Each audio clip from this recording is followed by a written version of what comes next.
नमस्कार साथियों, मैं हूं कुंज बंसल सारथी ग्रुप से। मैं ये मैसेज 15 जून 2020 को रिकॉर्ड कर रहा हूं। हमने देखा कि पिछले कुछ दिनों में 27 मई से किस तरह शार्पली मुश्किल से 10 दिनों में बाज़ार 10% बढ़ गया। निफ्टी 9000 से 10,000 करीब 1000 पॉइंट की राइज़ उसमें हो गई और वो कम्प्लीटली अनएक्सपेक्टेड था। अब ऐसे में नेचुरल क्वेश्चन एक उठता है कि अब बाज़ार में क्या करें, इन्वेस्ट करें या नहीं करें, करें तो कहाँ करें। तो इन सब प्रश्नों के जवाब हमेशा की तरह मुश्किल होते हैं, पर फिर भी हम ढूंढने की कोशिश करेंगे और आज मैं वही जवाब देने की कोशिश करूँगा। तो सारा ओवरऑल बाज़ार की एनालिसिस, इकोनॉमी की एनालिसिस, सेक्टर्स और स्टॉक्स की एनालिसिस और वैल्यूएशन और फंडामेंटल्स को देखते हुए एक जो थीम मेरे दिमाग में इस समय में आ रही है इन्वेस्ट करने के लिए, वो है clean energy theme. Clean energy theme क्या है, क्लीन एनर्जी क्यों बोलते हैं, ऑब्वियसली मैं सारे इसके डिटेल आपको बताऊंगा। क्यों ये सेक्टर मैंने चुना है वो बताऊंगा, स्टॉक्स तो कौन से हैं वो तो बताऊंगा ही, और रिस्क क्या है वो भी बताऊंगा। ऑफ कोर्स उसके पहले मैं ये बोल दूं कि जैसा मैंने अभी कहा कि बाज़ार थोड़ा ऊपर आ गया है तो थोड़ा सा कॉशियस रहने की ज़रूरत है। हमेशा हमारी कोशिश रहनी चाहिए कि बाज़ार जब नीचे हो तब इन्वेस्ट करें और इंडिविजुअल स्टॉक्स भी नीचे हों तब इन्वेस्ट करें।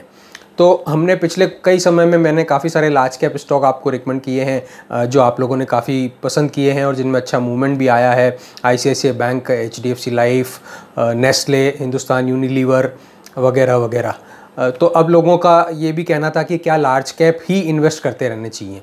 तो ये थोड़ा सा स्पेस है जो large cap to upper mid cap पे है। मुझे नहीं लगता अभी भी हमको माइक्रो कैप, स्मॉल कैप या बहुत छोटे स्टॉक्स में जाना चाहिए क्योंकि वहाँ पे रिस्क है। तो आते हैं कि क्लीन एनर्जी क्या है। सबसे पहले तो एनर्जी के कई सोर्सेज होते हैं, हम सभी को मालूम होगा। तो जो पुराने ट्रेडिशनल सोर्सेज हैं वो है लकड़ी और कोयला। अब हम सब ने देखे हैं कि जब भी लकड़ी और कोयला जलाया जाता है, काम में लिया जाता है, तो उनसे कितना पॉल्यूशन होता है, कितना धुआं निकलता है। इसलिए उनको एक तरह से हम अनक्लीन या नॉन क्लीन एनर्जी सोर्सेज बोल सकते हैं।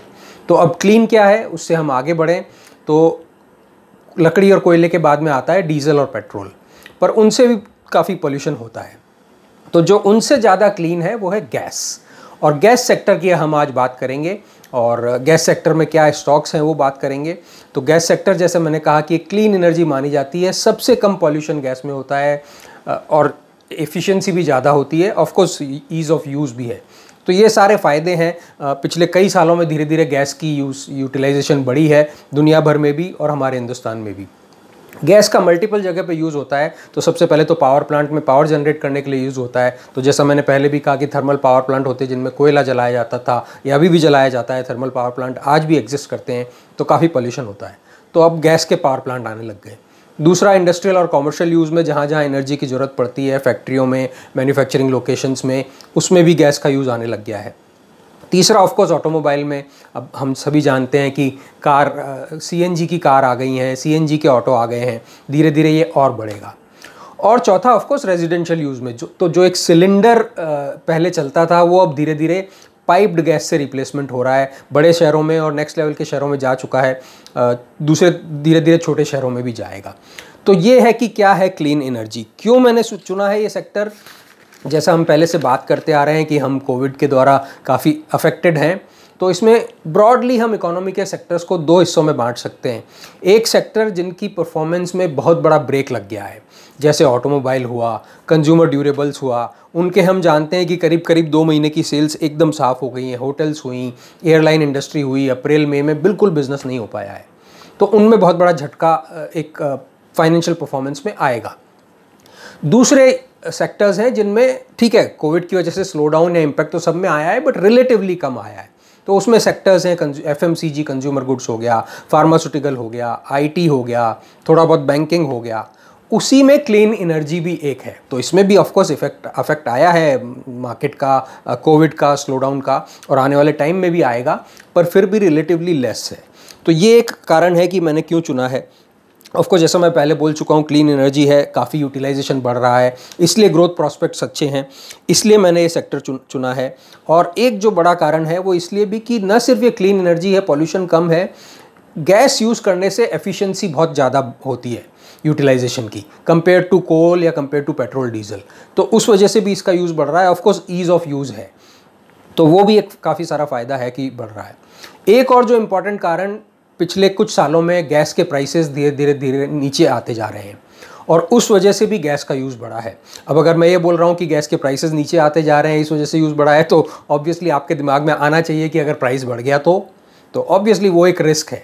पर वो रिस्क इसलिए कम हो जाएगी, जैसा मैंने कहा कि क्लीन एनर्जी है, एफिशिएंसी इस फ्यूल की ज़्यादा है और ईज़ ऑफ यूज़ है, पर फिर भी वो एक रिस्क है, वो हमें ध्यान में रखनी चाहिए। तो ये सब कारण है कि मैंने क्लीन एनर्जी का सेक्टर चुना है। अब आते हैं हमारे काम की बात पे, मुद्दे की बात पे कि कौन से स्टॉक। तो स्टॉक्स बताने के लिए मैं आपको थोड़ा सा सेक्टर का वर्किंग के थ्रू लेके चलूँगा, ज़्यादा लंबा नहीं। सबसे पहले तो हम as a country, as India, हम लोग petrol, oil, crude oil production और गैस प्रोडक्शन में डेफिशिएंट हैं, शॉर्ट है। हमारे यहाँ बहुत ज़्यादा नहीं होता है इसकी पैदावार, तो इसलिए हम इंपोर्ट पे डिपेंडेंस है। तो जैसे हमारे यहाँ क्रूड इंपोर्ट होता है, पेट्रोल और डीजल जिससे निकलता है, वैसे ही गैस को भी हम इंपोर्ट करते हैं। तो सबसे पहली सुविधा हमें होनी चाहिए गैस को इंपोर्ट करने के लिए जेट्टी जो है समुद्र के किनारे बनानी पड़ती है। तो एक कंपनी है जिसने जेट्टी बनाई है, उसका नाम है पेट्रोनेट एलएनजी। तो ये एक पहला स्टॉक है क्लीन एनर्जी में से जो हमें इन्वेस्टमेंट के लिए देखना चाहिए। स्टॉक का भाव अभी करीब करीब 260 रुपये है, हाई में 300 था, तो वहाँ से 40 रुपये कम है, करीब 13-14% कम है। वो कम है भी और नहीं भी, करीब करीब हाई के पास ही है। तो उसकी एक, जैसा मैंने कहा कि एक रिस्क भी हो जाती है कि अगर शेयर हाई के पास है तो थोड़ा सा इन्वेस्ट करना चाहिए कि नहीं, तो वो ध्यान में रखें। आइडियली मार्केट या स्टॉक करेक्शन में आएगा तब रखें, तब लें, नहीं तो मैं उसके वैल्यूएशन भी आपको बताता हूँ। ऑफ कोर्स ये क्वालिटी ऑफ स्टॉक भी रिफ्लेक्ट करता है कि जब ऐसे वोलेटाइल मार्केट में भी स्टॉक में इमीडिएट रिकवरी आ गई और हाई के पास आ गया तो स्टॉक ऑब्वियसली अच्छा ही होना चाहिए। और ये एक और कारण है कि मैंने ये सेक्टर और ये स्टॉक्स चुने हैं। तो जैसा मैंने कहा 260 रुपये का भाव है, 40,000 करोड़ का मार्केट कैप है, छोटा स्टॉक नहीं है, तो उस हिसाब से लिक्विडिटी और मार्केट कैप से डरने की ज़रूरत नहीं है। 5 साल में स्टॉक ने 200% का रिटर्न दिया है, यानी कि अगर 5 साल पहले 100 रुपये था तो अभी 300 रुपये हो गया है, वही करीब करीब जैसा मैंने कहा 260 रुपये का भाव है। कंपनी की FY18 में 38,000 करोड़ की सेल थी, जो करीब करीब उतनी ही रही, 38,000 करोड़ ही, माफ़ कीजिए FY19 में 38,000 करोड़ की सेल थी, जो FY20 में भी 38,000 करोड़ ही रही, पर प्रॉफिट उसका 2100 से 2900 करोड़ हो गया, करीब 800 करोड़, यानी कि 30% का जंप। ये ऑफकोर्स कंपनी में काफ़ी सारे मेजर्स हुए, उसकी वजह से हुआ है, मैं उतनी डिटेल में नहीं जाना चाहता हूँ।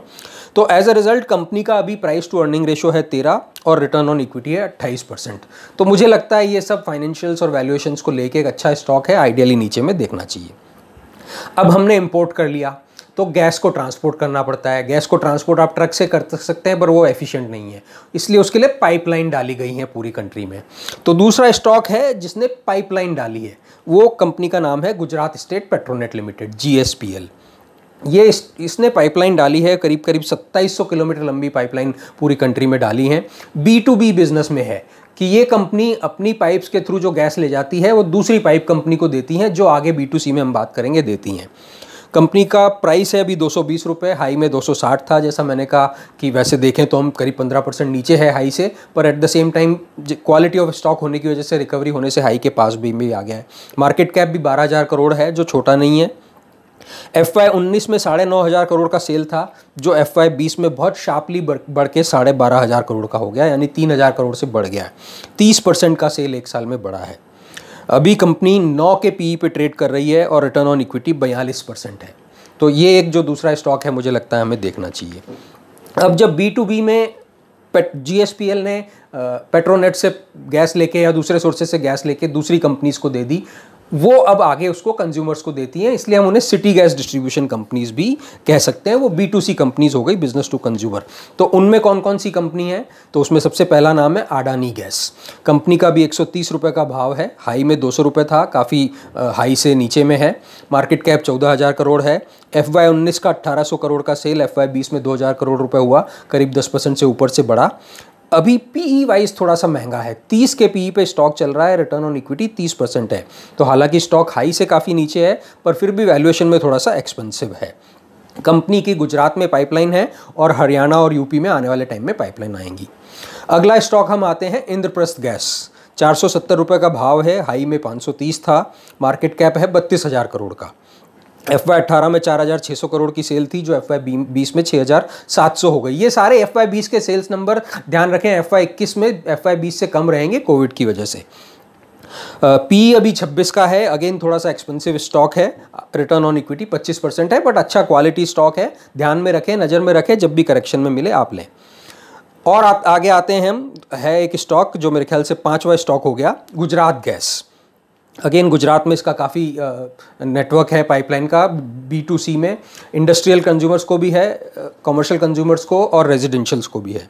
कंपनी का भाव है अभी 290 रुपये, हाई में 313 था, 20,000 करोड़ का मार्केट कैप है। PE है 22, मैं नंबर्स वगैरह छोड़ देता हूँ नहीं तो आपको बहुत टाइम लग जाएगा। और रिटर्न ऑन इक्विटी है 34%। और आखिरी और छठा शेयर है महानगर गैस लिमिटेड, करीब करीब 1,000 रुपये का अभी भाव है, हाई में 1250 था, मार्केट कैप 10,000 करोड़ का है। इसकी पी रिलेटिवली कम है, अभी 13 के पी पे ट्रेड कर रहा है और रिटर्न ऑन इक्विटी 25% है। तो ये 6 स्टॉक हैं जो मुझे लगता है आपको देखने चाहिए। जैसा मैंने कहा, कुछ के स्टॉक्स के वैल्यूएशन हाई है, बट करीब करीब सभी स्टॉक क्वालिटी स्टॉक हैं। तो आप जब भी कंफर्ट हो देख सकते हैं, बाजार थोड़ा नीचे आएगा तो, या स्टॉक्स नीचे आएंगे तो। हाई रिस्क क्या है, मैंने कहा था रिस्क भी हमें ध्यान में रखनी चाहिए। जैसा मैंने कहा, बाजार हाई है, रिस्क है। स्टॉक अपने आप में हाई हैं, थोड़े से चले हुए हैं, वो रिस्क है।